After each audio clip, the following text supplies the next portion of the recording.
Well, hello and welcome to another Daily Dominion, once again in English. I hope you weren't too upset about the April Fools yesterday, for me suddenly starting to talk in German and having the cards in German and all that. I have to say it felt really weird. I never commentate my playstyle in German usually, and yeah, I don't know. While I do own all of the German expansions in physical form, I rarely get to play it nowadays and mainly play online in English and consume content by others in English. So, yeah, it's really weird. Anyways, I hope you appreciate me coming back to English, or maybe you preferred my German. I don't know. But in any case, we have a super nice kingdom here today that is a lot of fun. I actually have tried it out on the train ride this morning. And yeah, this one is has a really interesting strategy to you can go for here. And before we get to discuss the kingdom by part and try to discuss the strategy, we can look at the cards. And if you're not interested in that, feel free to skip as always. We have Mountain Shrine, +1 Sun, +2 coins. You may trash a card from your hand. Then, if there are any action cards in the trash, +2 cards. And those Sun tokens, +1 Sun, means that after 5 cards with the Sun token have been played, like Mountain Shrine, River Shrine, and Riverboat also comes with something. Wait, I'm confusing myself. River Shrine also comes with something that gives the Sun marker. And after 5 of those have been played, they get deducted from the Bureaucracy prophecy. And at the end, when the 5th one is played, the Bureaucracy becomes active. And Bureaucracy says that when you gain a card that doesn't cost 0, gain a copper. So we will swim in a pool of coppers very soon, as long as 5 of those omen cards have been played. Next up, we have Fishmonger, which is an action shadow card. +1 buy, +1 coin. And shadow means that it can be played from our deck as if it were in our hand. So yeah, when eh, when we have it in our deck, we can just click on it and play it, not even needing to have it in our hand. That's why +1 coin and +1 buy is essentially +1 card, +1 coin, +1 buy. But also, when we shuffle, we will shuffle all shadow cards to the bottom of our shuffle. And yeah, that makes it a terrible bane. So you might have wondered why we have 11 cards in this kingdom. That's because of Young Witch. Young Witch is a cursor saying +2 cards, discard 2 cards. Each other player may reveal a bane card from their hand. If they don't, they gain a curse. And because of that, we added the kingdom generation added the Fishmonger. And in principle, if you have fishmongers in your hand, you can reveal them to block the opponent's Young Witch. But since they're shadow cards, you never really want them to be in your hand, and your opponent will always know when they are in your hand. So a fishmonger and shadow cards in general make for terrible banes. But yeah, here I don't think it's going to be too relevant anyways. We have Craftsman, +2 debt on play, and then gain a card costing up to 5. So if you have Craftsman and 3 coppers in your hand, you can gain a litter, pay off the debt, and be fairly happy, for example. And yeah, simple card. Riverboat. At the start of your next turn, play the set-aside card, leaving it there. And so this essentially turns a 5-cost card into a duration. This duration is Tea House, which is +1 Sun token, +1 card, +1 action, and +2 coins. So a peddler variant or a conspirator variant, essentially giving you some money in this case, on the next turn via Riverboat. Riverboat can be strong, but usually it's like the duration effect is rather annoying. and justifies the 3 costs. Here I don't think it's going to be relevant as there are other priorities you need to go for. Root Cellar, plus 3 cards, plus 1 action, and plus 3 debt. So for drawing 3 cards you also get 3 debt. And that's it. Usually a bit annoying because if you draw 3 coppers, it's as if you didn't draw at all. You essentially waste the slot in your hand. But as soon as you have more valuable stuff in your deck, usually like golds that can pay off the debt, that's usually something that makes Root Cellar viable. Here, we're going to see that we might not even need to pay off the debt, and that makes Root Cellar really, really good. Alley is also a shadow card, and when we shuffle, we put it on onto the bottom of our deck, and it just says +1 card, +1 action, discard a card. So essentially, because we can play it from our deck, it's +2 cards, +1 action, and discard a card. Nice to cycle through a bit, because you get to see one more card during your shuffle. It can help alleviate some tensions. River Shrine, +1 Sun token as well. Trash up to 2 cards from your hand at the start of cleanup.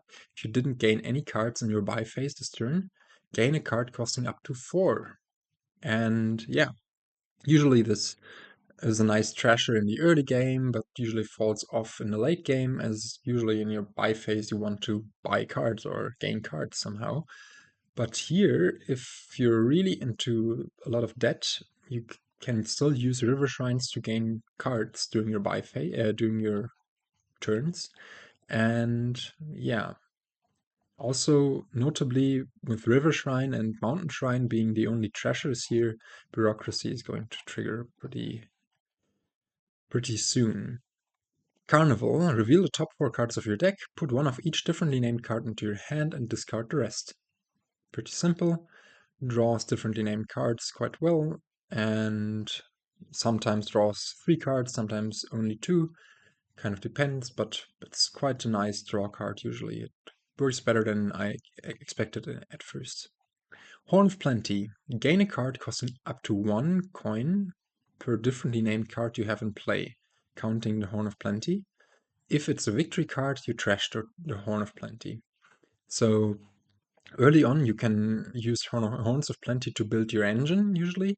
And late in the game, you want to build to a mega turn where you have a few 5 or 6 Horns of Plenty in your deck and 8 unique cards, including the Horn of Plenty, and then you can just gobble up the provinces. That's usually quite a good strategy, and I think that's what we're going to go for here as well.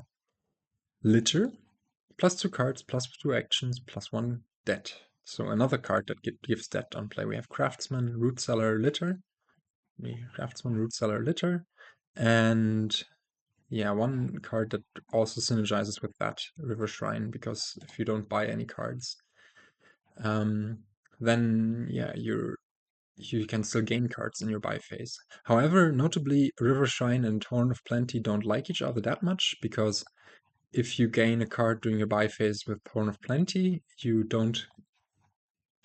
are not able to gain cards from your River Shrine.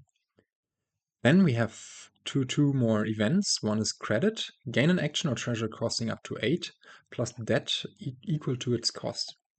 And that can situationally be useful. Also here, I think, in the early game, when you want to get a litter or a few litters early, and you don't care about getting into too much debt.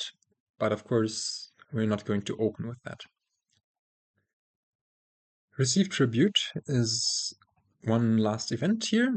If you've gained at least 3 cards this turn, gain up to 3 differently named action cards you don't have copies of in play. So if you, I don't know, have played a few litters, a few root cellars, and you've gained already 2 cards during your turn via Craftsman, and maybe Bureaucracy is active and has gained you coppers along with them, then Receive Tribute should be fairly easy to trigger here. However, its limitation of only gaining you action cards that you don't have copies of in play makes it viable at most once or twice usually. And then later it falls off. And here, anyways, because of the strategy we're going to pursue, we're not going to go for Receive Tribute, I think. Anyways, that was a lengthy introduction, 10 minutes again. I'm sorry, but I rather explain the cards well and then go over them too fast.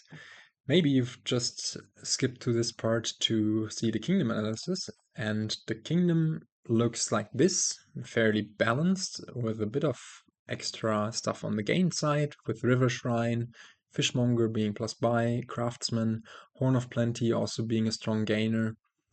We have a few options, receive tribute to a lesser extent also. And yeah, there's thinning in River Shrine and Mountain Shrine, draw in Litter and Root Cellar in Carnival, and ally for some consistency. Mountain Shrine can also become draw if you manage to trash an action card, but I don't think here. I think here River Shrine is more powerful than Mountain Shrine. Usually it's the other way around, in my opinion. But here, yeah, River Shrine just rocks. And finally, there's a light attack in Young Witch, which can be strong with the absence of trashing, but here I hope we are going to get trashed fairly quickly, and we get trashed. We trash down fairly quickly and get to go for it.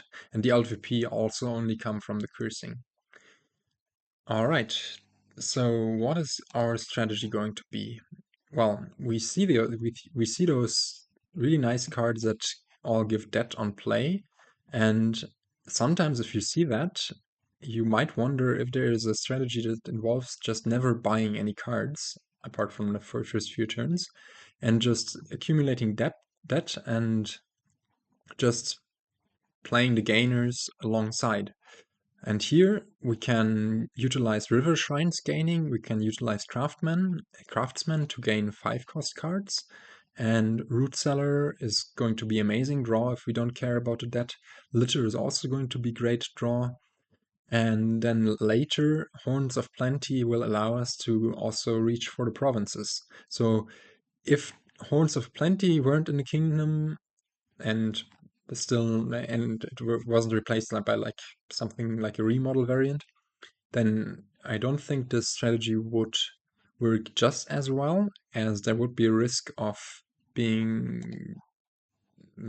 forced to gain provinces, and then you're really not at a good position without Horn of Plenty. But due to Horn of Plenty being here, we can go for that strategy.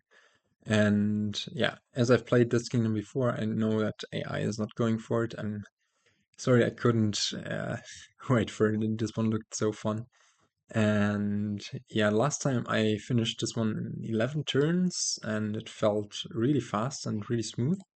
But I think it has a bit of variance in how well you draw in the early game. So maybe anything from 11 to 13 turns, maybe even 10. But let's see what we will achieve.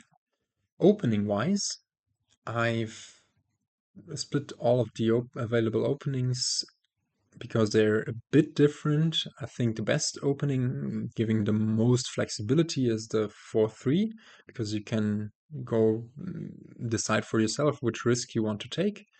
You can buy River Shrine and then Craftsman, 2 terminal cards, but if they collide, well, you're going to trash down with River Shrine and be a bit sad, but it's okay. On the 4-3, you also have the option of on turn 2 to go for a second River Shrine using credit, or to go for, well, you can also go for root cellar in general. And I'm just seeing that on the 3-4, I've switched up the things. I could fix that, but I can't be bothered, I think.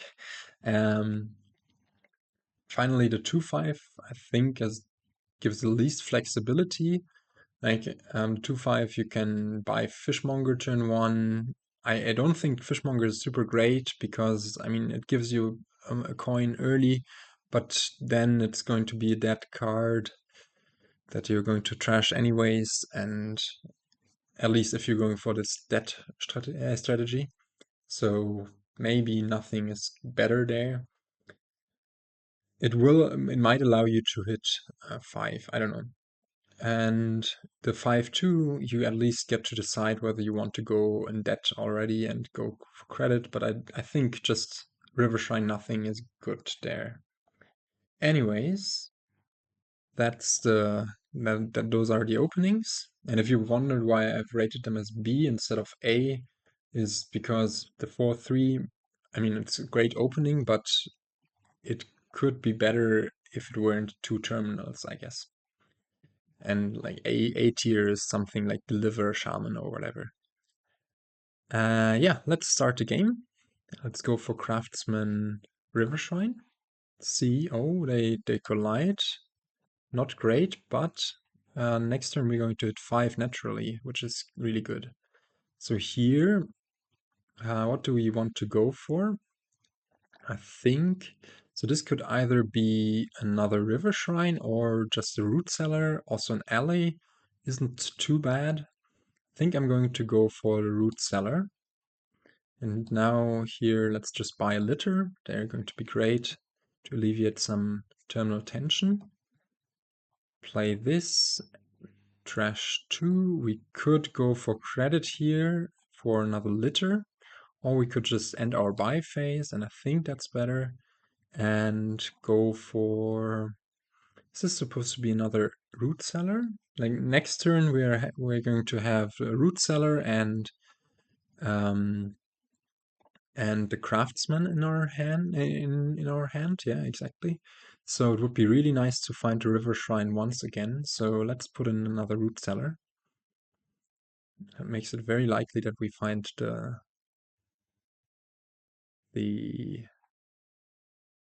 whatchamacallit, the river shrine again.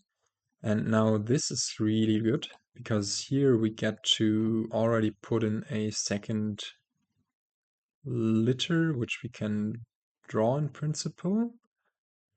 Does this want to be a litter or a Horn of Plenty?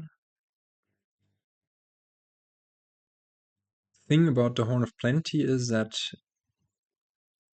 I do want to go for more river shrines later. And the Horn of Plenty at this point could gain us 5-cost cards. We have more than, especially with it, we're going to have 5 differently named cards, but it's also going to shut off the River Shrine gaining. So, I usually like the River Shrine heavy strategy, but maybe at this point Horn of Plenty might be... I'm really not sure. Let's go for the litter, actually. And next turn we can do some more gain and play, hopefully. Now we want to accumulate as much debt as possible, I think. At this point we're not going to get out of debt anymore. And because we have those 2 litters in deck, we can go for either another craftsman or a river shrine. I think a craftsman is fine. Now this turn we draw, which is really good. Wasn't guaranteed, of course. We find those litters. The craftsman can gain another river shrine. And at this point, this craftsman can gain another litter. Can draw up, play the litter, trash all of our coppers, which is really, really important, because now Bureaucracy is active and we're going to gain a bunch of cards. Our buy phase is skipped automatically because we're in debt and don't have any money to play. But here we can gain 2 cards, and I think those cards want to be maybe a root cellar for consistency and another craftsman, so we can gain a bunch of litters next turn. I think that's good. Now it's only turn 7 and we have a super clean deck. I think we had great draws these turns. And the AI is doing some weird stuff. What did it do the turn before? It got a gold using credit, which is really not great. Yeah, always play the litters first, as we can do some gain and play stuff. Now, yeah, I think we just want to increase the amount of actions we can play, as this limits our gains. And yeah, just go for more litter, even more. We could do a craftsman gain and play, I think, right? We have enough actions. So why not do that? We could also do a river shrine gain and play. I wonder what is better. I'm going to have quite a few coppers. Let's do the craftsman gain and play. And this one can gain... Actually, this one can gain the river shrine, which we won't be able to play because we don't have enough actions. So then we just go for another litter for some draw. Yeah, I think that's good. Can draw up here. Ah, well, I want to maximize that, so let's get rid of that. And our buys. Now at this point I like putting in an ally for some consistency, just so we ensure or we have a higher probability of seeing our draw. Or do we just get really greedy and go for, I don't know, craftsman, root cellar? Maybe that's the way to go. Let's hopefully not get punished for this. At this turn, I want to gain another river shrine for sure, because we do need to get rid of all of those coppers, especially with those craftsmen coming in.